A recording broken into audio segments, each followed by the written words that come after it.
जिस कथा को हम लोग सुन रहे थे वो गृहस्थाश्रम से संबंधित था। युधिष्ठिर जी ने नारद जी से प्रश्न किया था कि गृहस्थाश्रम में रहते हुए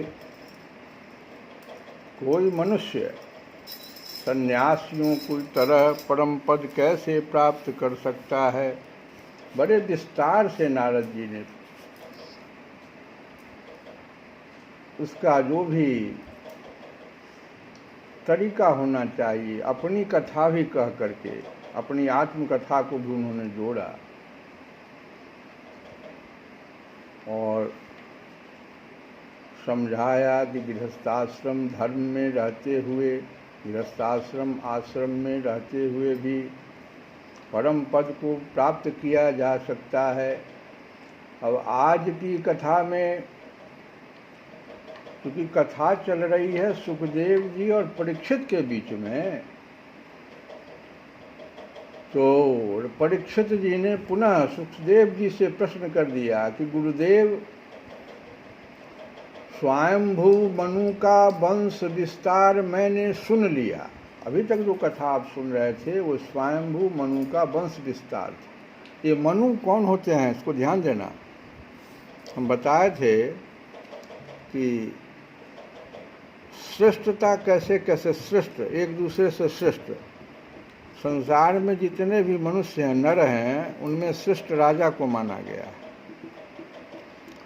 और राजाओं में भी श्रेष्ठ जो है, जैसे चक्रवर्ती राजा दशरथ जी थे, वो ज़्यादा श्रेष्ठ माने जाते थे और उनसे भी ज़्यादा श्रेष्ठ जो है देवताओं को माना गया है और देवताओं में श्रेष्ठ इंद्र हैं। इंद्र से श्रेष्ठ मनु होते हैं, ध्यान देना, ये मनु, और मनु से श्रेष्ठ प्रजापति माने जाते हैं।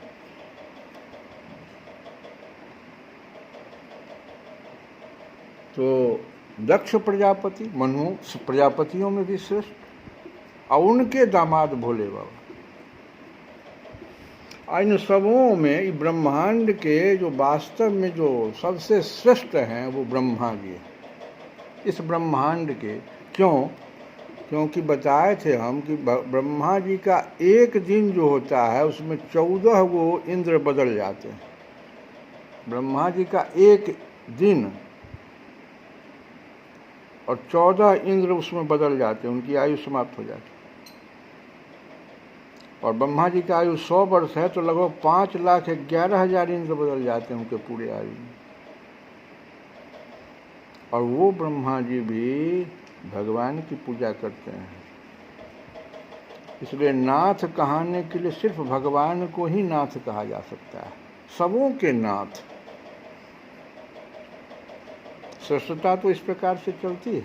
तो अभी जो कथा चल रही है कि मनु, स्वयंभू मनु का वंश विस्तार, परीक्षित कह रहे हैं, हे गुरुदेव, मैंने सुना और इसी वंश में उनकी कन्याओं के द्वारा मरीचि आदि प्रजापतियों ने अपनी वंश परंपरा चलाई थी। अब आप हमसे दूसरे मनुओं का वर्णन कीजिए।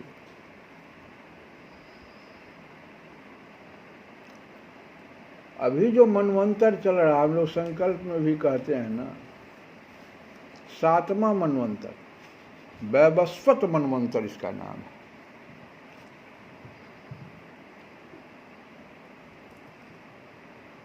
तो कह रहे हैं कि अब दूसरे मनुओं का वर्णन कीजिए।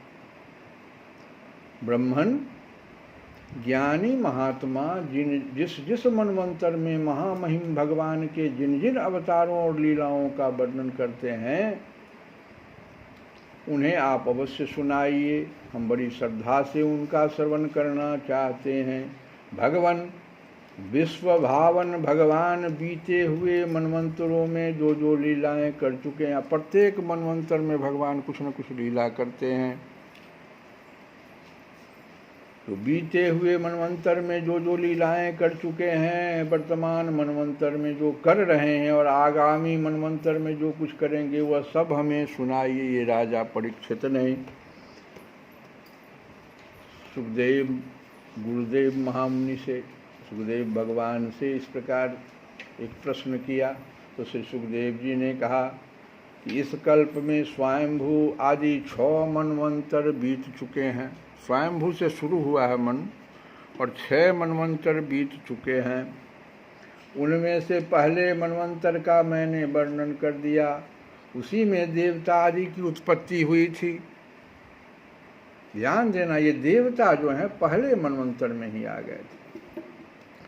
स्वयंभू मनु की पुत्री आकुति से यज्ञ पुरुष के रूप में धर्म का उपदेश करने के लिए तथा देवहूति से कपिल के रूप में ज्ञान का उपदेश करने के लिए, यही कपिल भगवान सांख्य शास्त्र का उपदेश किए थे माता को।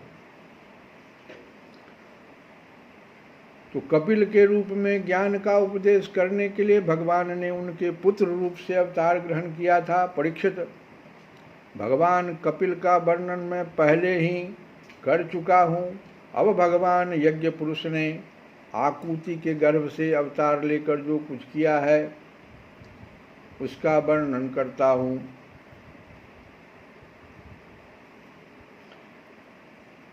परीक्षित, भगवान स्वयंभू मनु ने समस्त कामनाओं और भोगों से विरक्त होकर राज्य छोड़ दिया और वे अपनी पत्नी शतरूपा के साथ तपस्या करने के लिए वन में चले गए।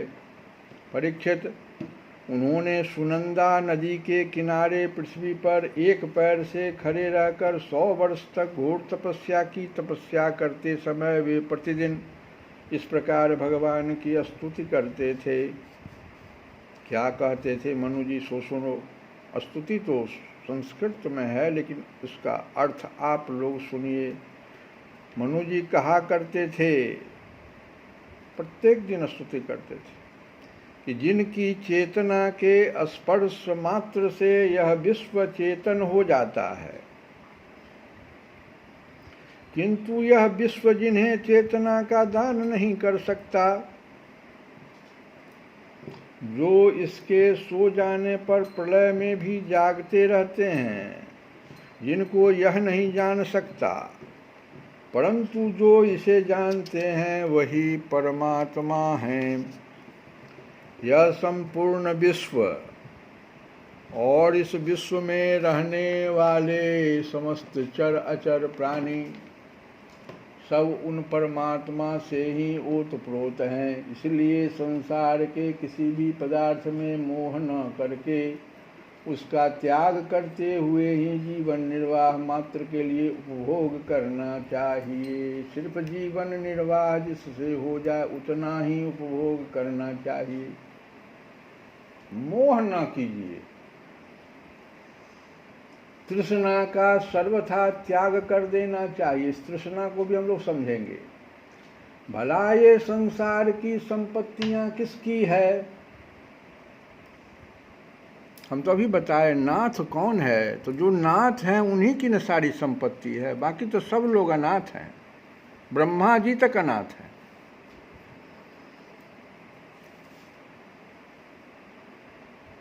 तो संसार की संपत्तियां किसकी है? भगवान सबके साक्षी हैं। उन्हें बुद्धि वृत्तियां या नेत्रादि इंद्रियां नहीं देख सकती, परंतु उनकी ज्ञान शक्ति अखंड है। समस्त प्राणियों के हृदय में रहने वाले उन्हीं स्वयं प्रकाश असंग परमात्मा की शरण ग्रहण करो, जिनका न आदि है न अंत, फिर मध्य तो होगा ही कहाँ से, जिनका न कोई अपना है और न पराया, और न बाहर है न भीतर। वे विश्व के आदि अंत मध्य अपने पराये बाहर और भीतर सब कुछ हैं। उन्हीं की सत्ता से विश्व की सत्ता है। वही अनंत वास्तविक सत्य परम ब्रह्म है। वही परमात्मा विश्वरूप हैं। उनके अनंत नाम हैं। वे सर्वशक्तिमान, सत्य, स्वयं प्रकाश, अजन्मा और पुराण पुरुष हैं। वे अपनी माया शक्ति के द्वारा ही विश्व सृष्टि के जन्म आदि को स्वीकार कर लेते हैं और अपनी विद्या शक्ति के द्वारा उसका त्याग करके निष्क्रिय सत्य स्वरूप मात्र रहते हैं। इसी से ऋषि मुनि नैष कर्म स्थिति अर्थात कर्म स्थिति क्या हुआ? ब्रह्मा से एकत्व प्राप्त करने के लिए पहले कर्म योग का अनुष्ठान करते हैं। प्रायः कर्म करने वाला पुरुष ही अंत में निष्क्रिय होकर कर्मों से छुट्टी पा लेता है। यों तो सर्वशक्तिमान भगवान भी कर्म करते हैं, परंतु वे आत्मलाभ से पूर्ण काम होने के कारण उन कर्मों में आसक्त नहीं होते, अतः उन्हीं का अनुसरण करके अनासक्त रहकर कर्म करने वाले भी कर्म बंधन से मुक्त ही रहते हैं। भगवान ज्ञान स्वरूप हैं, इसलिए उनमें अहंकार का लेश भी नहीं है। वे सर्वतः परिपूर्ण हैं, इसलिए उन्हें किसी वस्तु की कामना नहीं है। वे बिना किसी की प्रेरणा के स्वच्छंद रूप से ही कर्म करते हैं। वे अपनी ही बनाई हुई मर्यादा में स्थित रहकर अपने कर्मों के द्वारा मनुष्यों को शिक्षा देते हैं। वे ही समस्त धर्मों के प्रवर्तक और उनके जीवनदाता हैं। मैं उन्हीं प्रभु की शरण में हूँ। इस प्रकार से स्वयंभू मनु प्रत्येक दिन स्तुति भगवान का किया करते थे। अब कुछ चीज़ों को इसमें जो इस स्तुति में आई है बात, कुछ चीज़ें जो उसको समझना चाहिए, हम सबों को सब स्तुति को समझेंगे। जैसे कपिल भगवान आए तो सांख्य शास्त्र का दर्शन उन्होंने दिया, तो उसमें एक सांख्य शास्त्र में एक बहुत सुंदर बात है, उसको हम सबों को समझना चाहिए। वो है क्या? अंतःकरण। प्रत्येक मनुष्य के भीतर एक चतुष्टय अंतःकरण जिसे कहते हैं, 4 चीज़ों से बना हुआ चतुष्टय अंतःकरण। और ये जो चतुष्टय है, इसमें मन, बुद्धि, चित्त और अहंकार, इस सब का वास देखना यहाँ से ऊपर है। मन, बुद्धि, चित्त, अहंकार।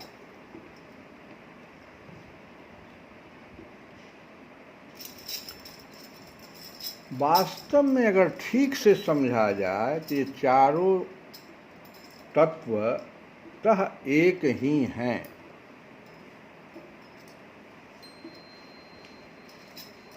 और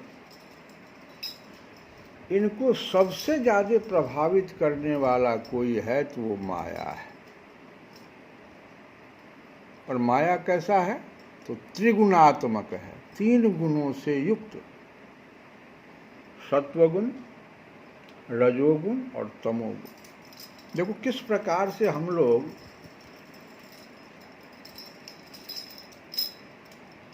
तृष्णा वगैरह के आवेग में चले जाते हैं। जो कहे ना कि तृष्णा का सर्वथा त्याग कर देना चाहिए। स्वयंभू मनु अपने अभी जो उन्होंने प्रार्थना किया, स्तुति किया, उसमें तृष्णा का सर्वथा त्याग कर दे। कहाँ से तृष्णा आ जाता है? ध्यान दो जरा सा। सिर्फ पढ़ तो दिया हमने कि तृष्णा का सर्वथा त्याग कर देना चाहिए। क्या बात, क्या चीज़ है भाई ये तृष्णा? कहाँ से आ जाता है? इसी बिंदु पर हम थोड़ा सा आज विशेष बल दे रहे हैं कि ये जो अंतःकरण हमारा है, चतुष्टय जिसको कहते हैं, ये वास्तव में सबसे ज़्यादा प्रभावित माया से होता है।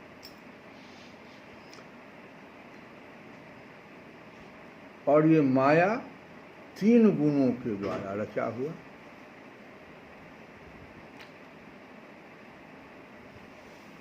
अब देखो, ये अब चारों को पहले हम लोग समझे। बुद्धि, मन, चित्त, अहंकार है क्या? देखो, निश्चय करने के कारण, कोई भी चीज़ निश्चय करने के कारण जो चीज़ हो जाता है वो बुद्धि हो जाता है। क्या कर रहा है निश्चय? कोई दूसरा तुम्हारा कर देता है निश्चय क्या? खुद हम उसके जवाब सब देखना, हम जो भी परिभाषा देंगे सबके लिए हम खुद जवाब दें। किसी बात का निश्चय कर लिए, वो बुद्धि बन गई। संकल्प विकल्प करने के कारण मन दिन रात संकल्प विकल्प करते चले जा रहे हैं, कोई दूसरा कर देता है। इसको मन कहते हैं। चिंतन वृत्ति होने के कारण उसे चित्त कहते हैं। अब इस दोनों का प्रभाव हो कहाँ रहा है? तो हमारे चिंतन पर हो रहा है। बहुत छोटा सा उदाहरण से हम समझावेंगे किस प्रकार से ये सब मिल करके हमारे साथ खेल करता है। हमारा स्वीकार, हम सिर्फ स्वीकार कर लेते हैं, बस इतना ही हमारी गलती है। चिंतन वृत्ति होने का, चिंतन वृत्ति आया कहाँ से? अगर हम सत्संग किए रहते, हम अगर शास्त्र में लगे रहते, हम भजन करते, नवदा भक्ति को पहचानते, तो हमारा चिंतन तो वहाँ चला जाता। लेकिन हम तो ऊपर ही निश्चय करने के कारण बुद्धि बना लिया। अब कैसे निश्चय किया भाई? संकल्प विकल्प करने के कारण मन बना लिया, और चिंतन वृत्ति होने का, उसी मन से और बुद्धि से अब चिंतन वृत्ति हो रही है तो वो चित्त बना लिया हमने वैसा। और देखो अहंकार कैसे बन जाता है, जो इससे हमारा क्रिया हो गया। इन तीनों के कारण जो क्रिया कर लिया, तो क्रिया का कर्तृत्व और भोक्ता बन स्वीकार करने के कारण अहंकार हो गया। अब कहाँ है इसमें कोई दूसरा, कहाँ है सो हमको जवाब। ये चारों जो परिभाषा हमने दिया, अंतःकरण का निर्माण हम खुद कर रहे हैं और हम बंध जाते हैं। दो प्रकार का रास्ता है यहाँ से जाने का, पितृयान और देवयान। जानबूझकर हम लोग पितृयान को पकड़ लेते हैं, बहुत जाते हैं, चंद्रलोक तक जाते हैं। ये यज्ञ कर्म वगैरह सब पिछले अध्याय में तो यही नारद जी कह रहे थे कि यज्ञ कर्म वगैरह में हम लोग विमूढ़ हो जाते हैं, भगवान का भजन कीर्तन छोड़ देते हैं। कलयुग केवल नाम आहारा, अधारा। नाम का बल ही लेना चाहिए था, गुरु का मंत्र ले लिए हम लोगों, उस पर विश्वास, श्रद्धा विश्वास के साथ लग जाना चाहिए था। वो किस प्रकार से हमारे इस चारों को स्वच्छ कर देगा। वो सिर्फ गुरु का जो मंत्र है वो चारों को शुद्धि कर देगा। अब तक जो कुछ हुआ हुआ, अब नहीं होगा। अब सुनो आगे, ज़्यादा बढ़ेंगे तो फिर कथा भाग जाएगी। तो इन तीन गुणों के, अब देखो ये जो चारों हैं ये हमारे तीन गुणों के द्वारा संचालित होते हैं। अब हम अगर आहार, वास्तव में तीन गुण, सत्व गुण, रजोगुण और तमोगुण का कहाँ से निर्माण हो जाता है? हमारा आहार और विचार। आहार की शुद्धि पर जरा ध्यान दें हम। तमोगुणी जो माया है, जो आहार से बनता है, हिंसात्मक वृद्धि, क्रोध, इन सब चीज़ों में हमें लगा देता है। रजोगुणी जो माया है, वो जो आएगा वो भोग वृत्ति में हमें बढ़ा देगा। आहार देखिए जिससे रजोगुण पैदा हो जाता है। और सत्वगुण जब आएगा तो सबसे पहले तो ये आपको सत्संग वगैरह की तरफ तो पूजन, नमस्कार, वंदना, इस सब में तो आपको लगा ही देगा, और उन दोनों को खा जाएगा। ये रजोगुण और तमोगुण को ये खा जाता है। सत्वगुणी आहार अगर आप लेना शुरू कर दें सिर्फ, हालांकि हमको सत्व गुण को भी छोड़ना, हमको त्रिगुण मयी माया से हटना है, तब हमको देवयान मिलेगा। अब देखो एक छोटा सा उदाहरण, ये माया जो है, इस माया को भगवान का आश्रय लेकर समाप्त किया जा सकता है और कोई दूसरा रास्ता नहीं है। क्योंकि गीता में भगवान कहते हैं कि मामेव ये प्रपद्यन्ते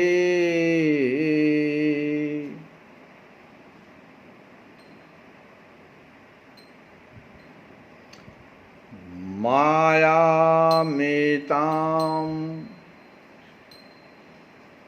तरन्ति ते। जो मुझको पकड़ ले, मेरे आधारित हो जाए, मैं उसको इस संसार माया से मायामेताम, ये माया जो है, जो सब मनुष्य को धर लेता है, हमारी माया है, ये हमरे है, इससे हम उसको मुक्त कर देंगे और कोई रास्ता नहीं है। गुरु शरणम। देखो एक उदाहरण हम दे रहे हैं। एक अजामिल नाम का ब्राह्मण था, बहुत छोटा सा उदाहरण दे रहे हैं। वो दिन रात अपने माता पिता गुरुजनों की सेवा में लगा रहता था। एक बार उससे एक, देखो ये बोलना, सुनना और देखना, ये तीन ही क्रिया जो है ना हमको बांध देता है। एक बार ये लकड़ी लाने के लिए जा रहा था, गुरुदेव के लिए लकड़ी काटने वन में जा रहा था। भगवान की कुछ ऐसी लीला हुई, ये अजामिल उस समय में यौवनावस्था को प्राप्त कर लिया था। देख क्या रहा है कि एक वेश्या शूद्र के साथ कुछ गलत कार्य कर रहा है। थोड़ी देर के लिए वो रुक गया और सिर्फ इतना ही गलती कर लिया उसने कि देखना शुरू कर दिया। अगर वो बढ़ जाता तो वो बच जाता। परिणाम क्या हुआ? सब कुछ भूल गया उस वेश्या के, सब कुछ बेच दिया, सब कुछ नष्ट कर लिया जाने। एक गलती, देखना। ये माया जो है, ये निर्भर करता है देखना, सुनना और बोलना। ये तीन हमारे चिंतन पर प्रभाव डालते हैं। हमने कहा ना चित्त का निर्माण ये तीन मिलके कर देते हैं। बड़ी ध्यान से इस पर सुनिए आप लोग। रामचरितमानस में है, कागभूषुंड जी का गरुड़ जी के बीच में संवाद माया के बारे में कि व्याप रहूं संसार महु माया कटक प्रचंड। व्याप रहूं संसार महु माया कटक प्रचंड। सेनापति कामादि भट, ये है इसका सेनापति माया का। काम आदि भट, काम को लोग जो छह, ये सब इसका सेनापति है। सेनापति काम आदि भट, दंभ कपट पाखंड। अब देखो उसको हटाने का भी उपाय बता रहे हैं। कहते हैं ये माया है कौन सो? देखो, सो दासी रघुबीर के। ये माया है कौन? भगवान का दासी है भाई। ठीक है हम लोगों को नचा रहा है, लेकिन भगवान को पकड़ो ना, गुरु मंत्र से पकड़ लो भगवान को। भगवान को पहचानोगे कैसे? जैसे तुम्हारा नाम कौन दिया? किसी माता पिता ने दिया ना, उसी ने तुम्हारा नामकरण किया। भगवान को गुरु ने देखा, गुरु किसी मंत्र जो नाम है वो नाम तुमको दे दिया। श्रद्धा विश्वास के साथ उसको पकड़ लो। तो सोदासी रघुबीर के समुझे मिथ्या सोप, इसका अर्थ समझो, समुझे मिथ्या सोपी। यद्यपि समझ लेने पर यह मिथ्या ही है, माया है ही नहीं कुछ। समझ जो लिया, माया कुछ है नहीं। ये देखने सुनने और बोलने से पैदा हो रहा है। जैसे अजामिल की कथा में देखने से पैदा हो गया, चित्त में चिंतन ला दिया उसी प्रकार का, और उसको सब कुछ से समाप्त कर दिया। ब्राह्मणत्व तो समाप्त हो गया। अब कहते हैं आगे, छूटना राम कृपा बिनु, नाथ कहूँ पद रोपी। कागभूषुंड जी कहते हैं प्रतिज्ञा करके कह रहे हैं, पद रोपी। ये बिना भगवान के कृपा के छूट न राम कृपा बिनु, नाथ कहूँ पद रूप। भगवान की कृपा हमको प्राप्त करनी है। क्यों कि जो माया सब जगह ही न चावा,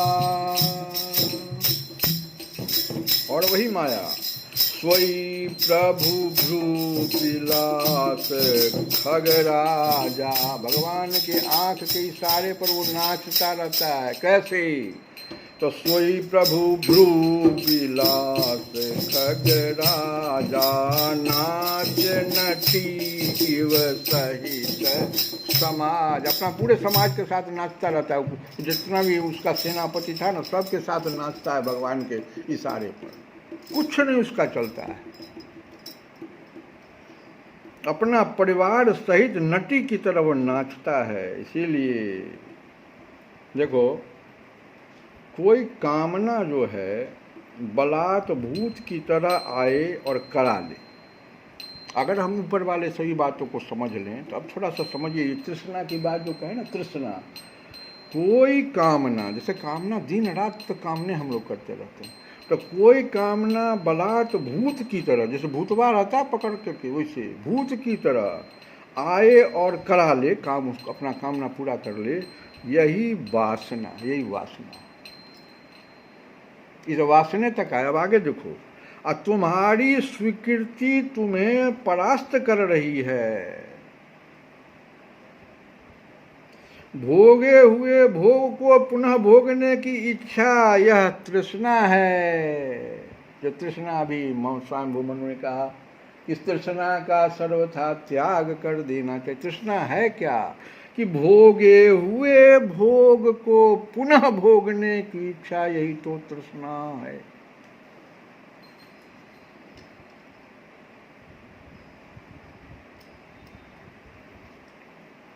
और सुने, मैंने सुन लिया, और देखे, देखने की इच्छा हो गई। सुन लिया और देखने की इच्छा हो गई, ये कामना है। तो कामना भी समझ गए, वासना भी समझ गए, तृष्णा भी समझ गए। और ये तीनों देखने, सुनने, बोलने से ही उत्पन्न होता है। इन तीनों पर तो कम से कम हम लोग विचार करें। और इन तीनों से चतुष्टय का निर्माण हो जाता है, और चतुष्टय हमको भवबंधन में बांध देता है। तो इस प्रकार से हम लोग घनादिन सो लिया रे, अरे घनादिन सो लिया रे, अब जाग ओ, अब तो जाग मुसाफिर, ओ घनादिन सो लिया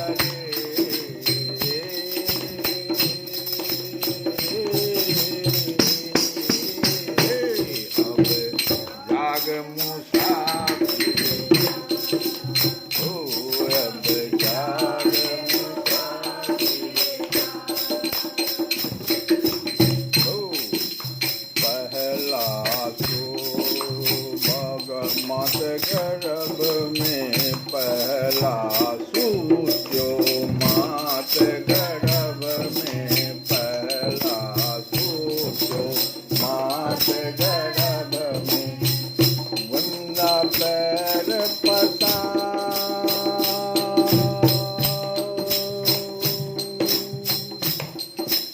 हाथ जोड़ कर बाहर निकला, हाथ जोड़ कर बाहर निकला, हाथ जोड़ कर बाहर निकला, हरि को दिया बिसराए घनादिन सोए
चरित एक जाल जाल रचे प्रिया चरित एक जाल जाल रचो हरि ने दियो विसरा तेरा हो लिया रे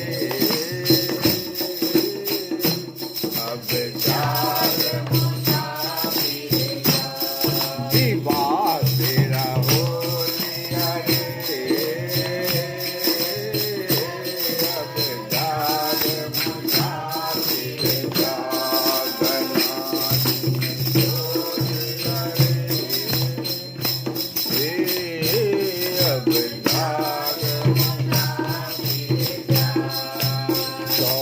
मुसाफिर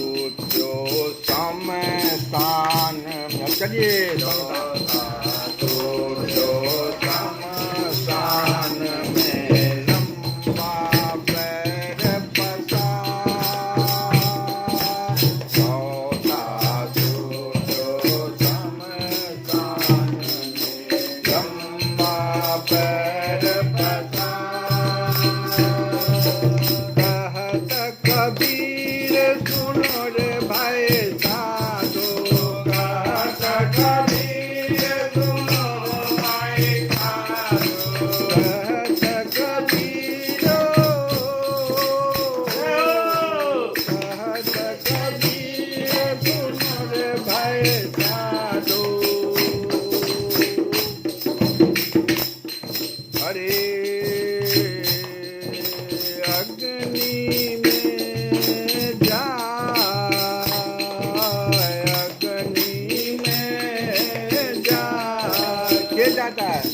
जीव अग्नि में जाए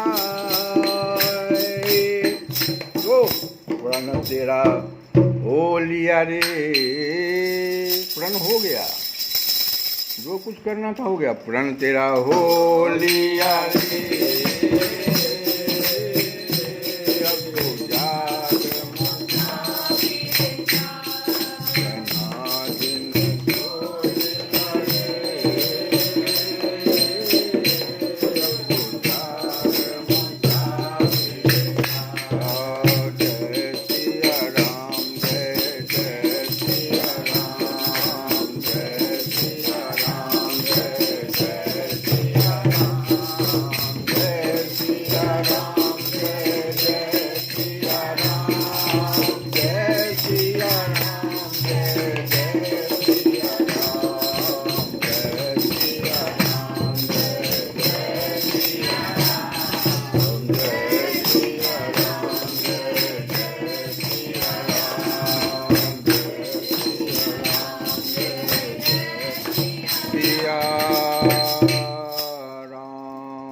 कृष्ण गोविंद हरे मुरारे हे नाम